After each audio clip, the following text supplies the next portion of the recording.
A founder's widow who sold the company to throw parties for presidents. A hand-picked heir who took his own life as the Depression closed in. A Danish sailor who ran the plant like a private kingdom for 33 years. And a machine so enormous that when it finally cracked, not one foundry left in America could pour the parts to fix it. For 85 years, the Mesta Machine Company of West Homestead, Pennsylvania, built the machines that built everything else. Its rolling mills, engines, and presses ran in more than 500 steel plants around the world, and its guns armed 2 world wars.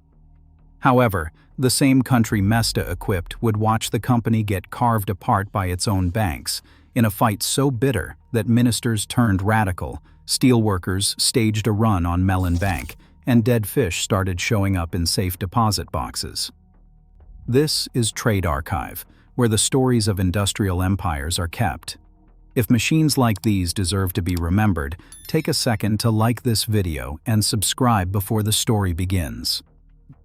George Mesta was born on March 31, 1863, in western Pennsylvania, the son of Henry Mesta, a German immigrant from Hesse-Kassel who had crossed the Atlantic with firm ideas about respectable work. Henry gave his son a choice that was not really a choice: become a medical doctor or leave the house with nothing. George refused the medicine and took the nothing. He paid his own way by teaching night school, studied engineering at the Western University of Pennsylvania, the school that would later become the University of Pittsburgh, and walked out with a degree in 1888 and a grudge against small thinking.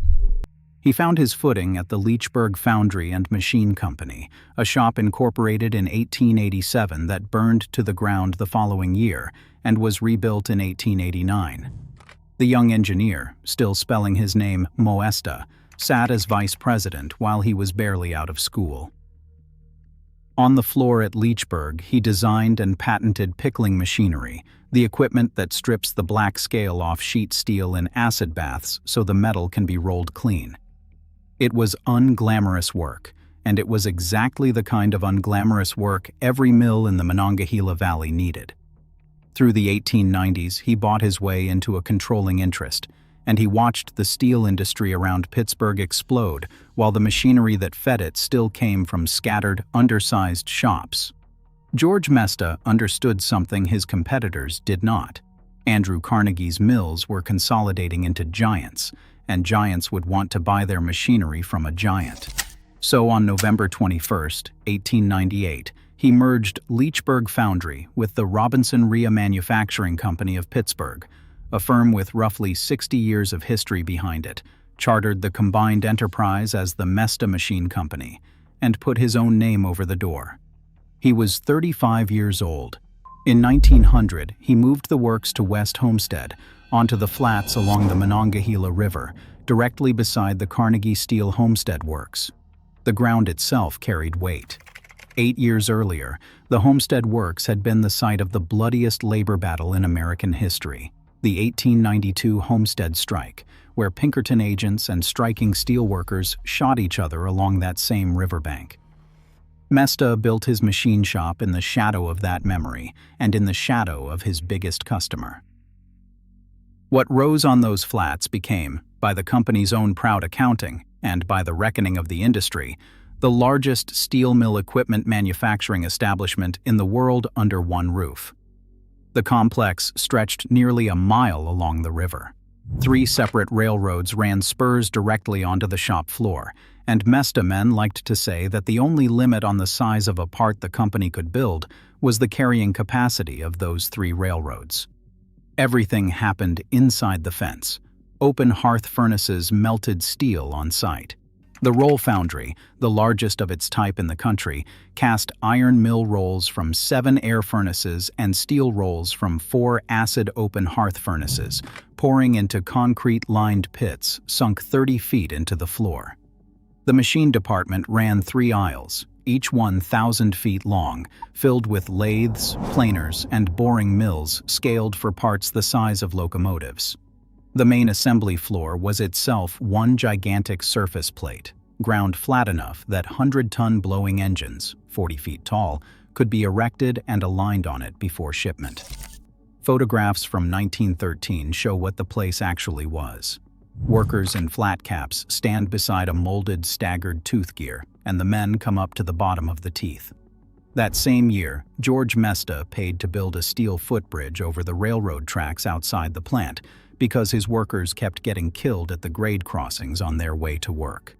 It was paternalism in its first generation, practical and personal, and it set a pattern the company would follow for 50 years.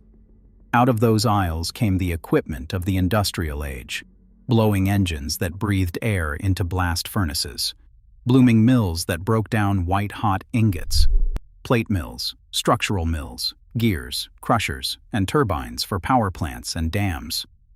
When America entered the First World War, Mesta supplied the complete propeller shafting for the first 180 ships built at the government's massive Hog Island shipyard outside Philadelphia, and Washington called George Mesta east to serve as a machinery consultant to President Woodrow Wilson's war effort. Washington gave George more than a title. In February 1917, he had married Pearl Reed Skirvin in New York City, a sharp, ambitious woman 26 years his junior, the daughter of William Skirvin, the Oklahoma oil man who built the Skirvin Hotel in Oklahoma City. She moved to Pittsburgh and wrote that the sight of her husband's works spread along the Monongahela was thrilling.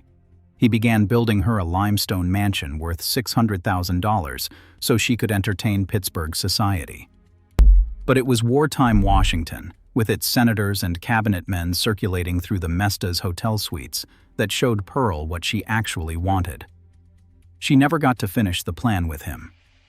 On April 22, 1925, on a business trip to New York City, George Mesta's heart failed. He was 62. The couple had no children, and the fortune, reported at roughly $15 million, passed to his widow. Pearl found Pittsburgh society stuffy without him. She walked away from the unfinished mansion, sold down her holdings, and moved her life to Washington, D.C., where over the next 3 decades she became the most famous party hostess in America. Presidents came to her dinners. Irving Berlin built the Broadway musical Call Me Madam around her, Ethel Merman played her, and the newspapers crowned her the hostess with the mosts. In 1949, Harry Truman appointed her the first United States minister to Luxembourg. Every canapé and every diplomatic reception was financed, at its root, by machinery money forged in West Homestead. Back in Pittsburgh, the company she left behind was in trouble. Leadership had passed to Harry F. Wahr, George Mesta's nephew and handpicked successor. Wahr got 4 fat years of the late 20s. Then came October 1929, and the bottom fell out of every order book in American heavy industry. Steel production collapsed, mill construction stopped, and the pressure on the man holding George Mesta's chair became unbearable.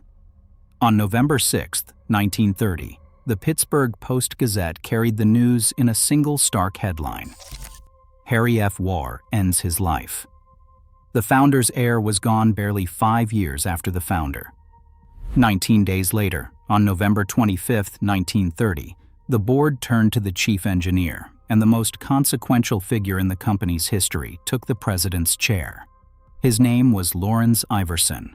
He was born on a farm in Denmark in 1876, went to sea as a young man, and landed in America around 1897 with a sailor's hands and no credentials.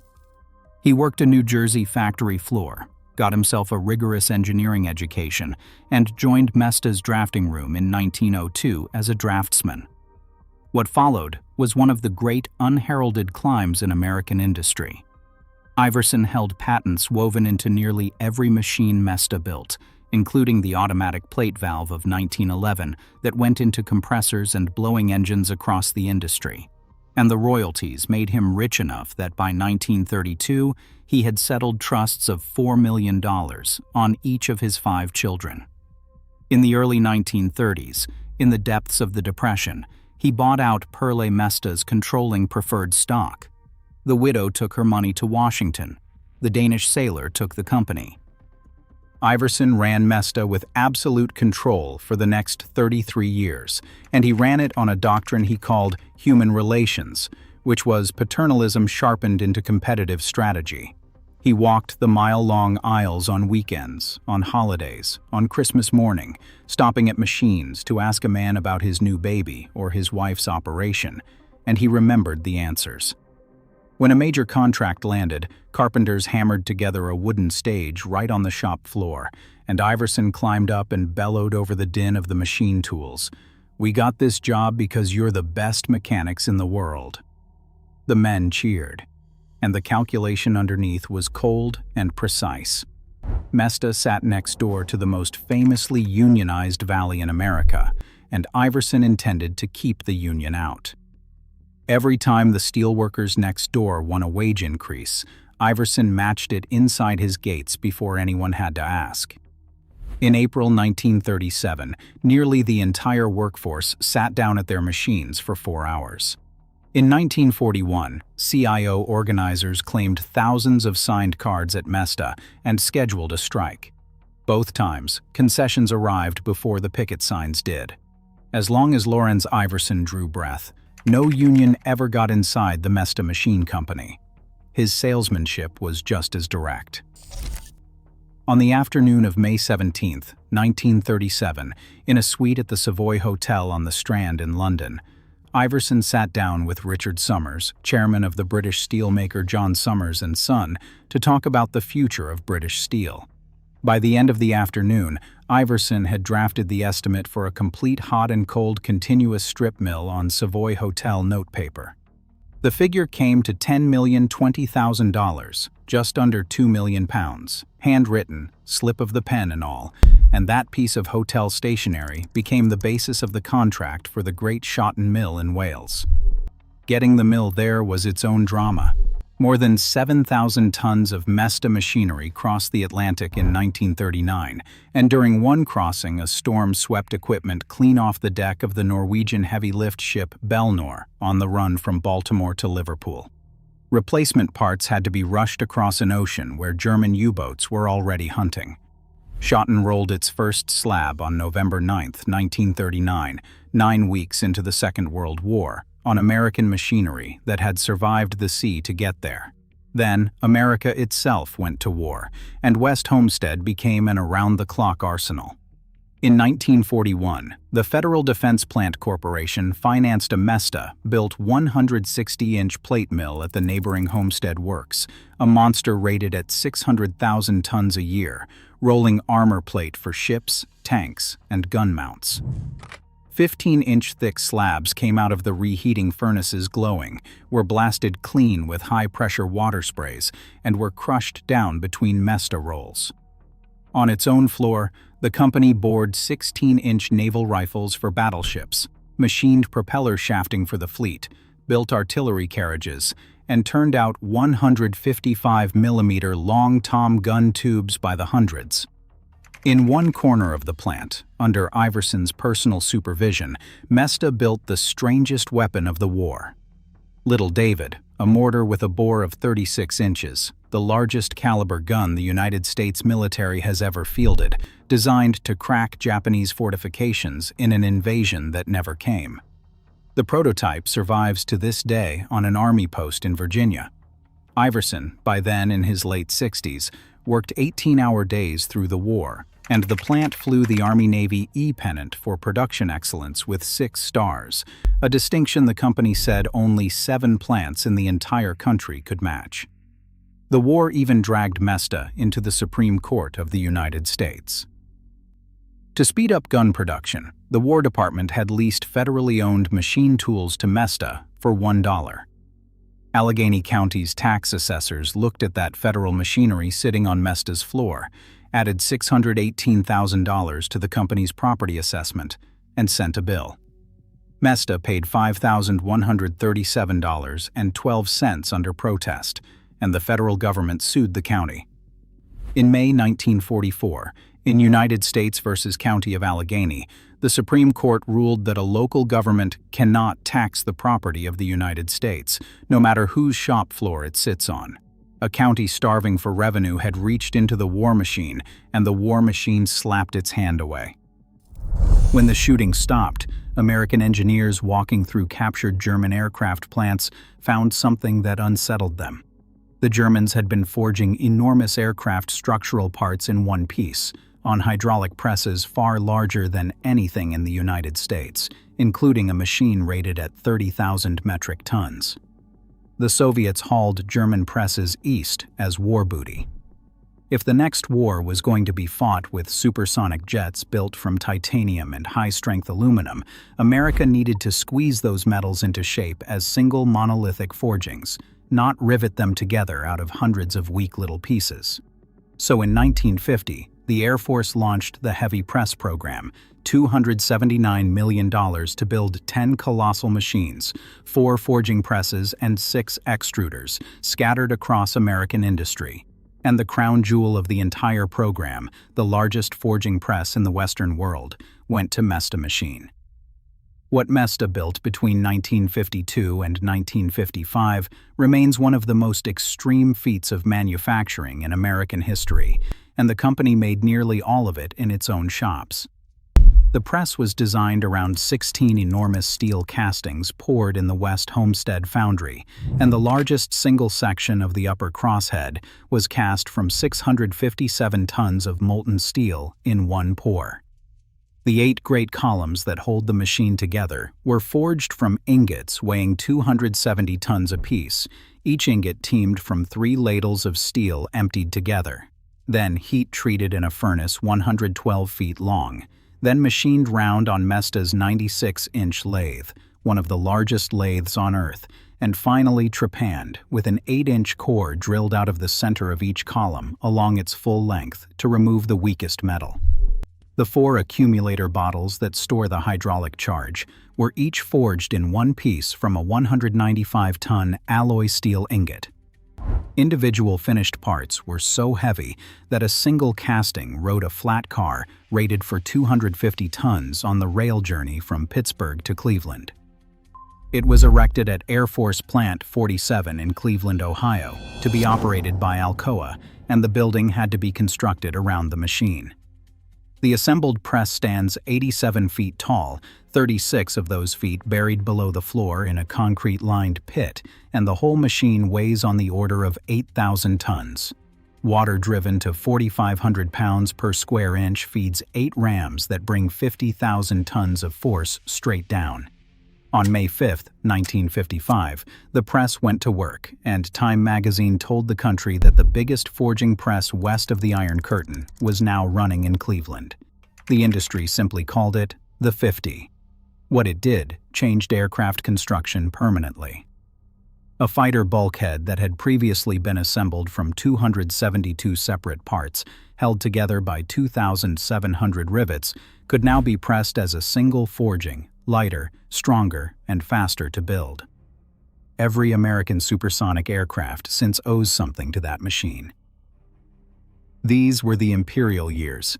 In 1958, Fortune ranked Mesta the 488th largest company in America, and its equipment was running in more than 500 steel mills around the world. The plant had become a landmark of American industrial power, and on September 24, 1959, at the height of the Cold War, Soviet Premier Nikita Khrushchev himself toured the Mesta works during his American visit and accepted a cigar from a worker on the floor. The man who promised to bury American capitalism stood inside its machine shop, smoking its tobacco. But the same decade left another kind of record. Frank Bauer was a 45-year-old chipper, 9 years on the Mesta floor, when he was seized by chest pains at work. He did what the company had taught its men to do. He went to the Mesta dispensary. The male nurse on duty diagnosed a virus, kept him lying on a cot for about an hour and a half, and then sent him home in a taxi instead of an ambulance. Bauer lost consciousness in the cab and was dead of a coronary occlusion on arrival at the hospital. His widow fought the company all the way to the Supreme Court of Pennsylvania, and in 1958, in Bauer versus Mesta Machine Company, the court ruled that an employer who takes on the care of a sick worker answers for the quality of that care. It became a landmark of Pennsylvania law. It was also a measurement, precise as anything from the machine shop, of what Iversen's paternalism looked like from a cot in the dispensary. Lorenz Iversen finally let go of the company on December 31, 1963, in his late 80s. He died in 1967. And 1 month after his death, the workers of Mesta machine voted to join the United Steelworkers of America. The spell had held for exactly as long as the man. What the union inherited was a company already turning down. Through the 1970s, subsidized foreign steel poured into American markets, domestic mills stopped ordering new equipment, and Mesta's order book, once backed by contracts from every continent, began to thin while its aging mile of buildings grew more expensive to keep alive. The decline showed up in the men's bodies before it showed up in the ledgers. In mid-April 1977, in the babbiting section where bearing shells were lined with soft anti-friction metal, cadmium ingots were mistaken for ordinary bearing alloy, melted down, and poured with no respiratory protection. The alloy was 97.5% cadmium, and the fumes put 2 workers into acute cadmium poisoning. When federal investigators from NIOSH tested the crew, 5 of the 11 men sampled carried elevated cadmium in their blood or urine, and the government's report spelled out what chronic exposure at those levels could do: fluid in the lungs, kidney damage, crumbling bones. The cadmium babbitt was pulled from the floor within weeks. That winter, the anger boiled over into a long, grinding strike that ran from late 1977 into 1978, and the bond Iversen had spent a lifetime constructing between the company and its men broke for good. By 1982, Mesta was bleeding out, $18 million lost in the first 9 months of the year alone. And on February 9, 1983, the banks called time. Mellon Bank, Union National, and Pittsburgh National foreclosed on a $20 million mortgage and moved to seize the property of the Mesta Machine Company. Within hours, Mesta filed for Chapter 11 bankruptcy, 85 years after George Mesta signed its charter. The foreclosure froze the company's accounts, and inside those frozen accounts sat the payroll, $250,000 owed to hourly workers and $180,000 owed to salaried staff. 1,200 people lost their jobs, and the money they had already earned was locked inside Mellon Bank. What happened next has few parallels in American labor history. The United Steelworkers urged 120,000 members and nearly 500 local unions across the region to close their Mellon accounts. On a single Monday, about 200 idled steelworkers marched into Mellon branches and withdrew an estimated $150,000 in one coordinated rally, a deliberate, non-violent run on one of America's most powerful banks. Alongside them stood the Denominational Ministry Strategy, a coalition of roughly 30 Monongahela Valley ministers, led by men like Reverend D. Douglas Roth of Clairton, who preached from their pulpits that Mellon was financing foreign competitors while starving the valley that built it. Their wider campaign against the banks and the steel companies became notorious. Dead fish sealed into safe deposit boxes, left to rot inside the vaults. Skunk oil in bank buildings, protests that followed executives into their own churches. 2 Lutheran pastors would eventually be stripped of their ministries over the campaign. The establishment called them fanatics. The laid-off machinists of West Homestead called them the only people still fighting. And the pressure worked. On June 9, 1983, federal bankruptcy judge Gerald Gibson ordered Mellon Bank to release more than $510,000 so that 350 Mesta workers could finally collect the 3.5 weeks of pay they had earned before the doors closed. The carcass went to a salvager. Ray Park of Cleveland's Park Corporation bought the West Homestead Works out of bankruptcy for around $9 million, and company legend says that during his first walk through the silent plant, a Mesta bookkeeper asked him what to do about the unfilled orders still on the books. Park thought about it and decided to turn everything back on.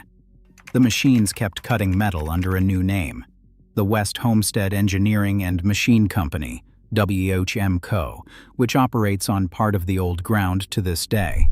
The last profitable fragments of Mesta itself, an engineering services unit and a computer division, emerged from bankruptcy in 1985 under the name Mestec, merged the following year with the Reed National Corporation, and survive today as a maker of heating and air conditioning equipment. The name of the man who built battleship guns now ships on furnaces. The buildings came down piece by piece. Part of the old Mesta ground was flattened for the Sandcastle Water Park, where children ride water slides above the river flats where 657-ton castings were once poured. Next door, the dead Homestead Works became a shopping mall called the Waterfront, and the only monument left standing is a row of preserved brick smokestacks rising out of a parking lot. But 200 miles west in Cleveland, the 50 never stopped. For half a century, the press kept slamming out aircraft forgings, until 2008, when inspectors found cracks spreading through its ancient castings, and the United States confronted an uncomfortable question. Alcoa committed roughly $100 million to rebuild the machine, and then discovered that no foundry left in the United States of America could pour castings of that size. The country that built the 50 had lost the ability to repair it. The work went to Simpelkamp of Germany, which cast 14 massive new sections in ductile iron, among them the largest ductile iron casting ever poured anywhere on Earth. More than 300 tons of molten metal filled from 5 ladles in about 2 minutes. On February 13, 2012, the rebuilt press came back to life, and today, under Howmet Aerospace, it forges titanium bulkheads for the F-15 and the F-35 Lightning II, and structural parts for the Boeing 787. Every advanced American fighter in the sky is held together by parts squeezed out of a machine built by a company that died in 1983, by workers whose factory is now a water park. George Mesta defied his father, taught night school, and built the shop that equipped the world's mills. Perle Mesta spent its money charming Washington. Harry Wahr was crushed by it.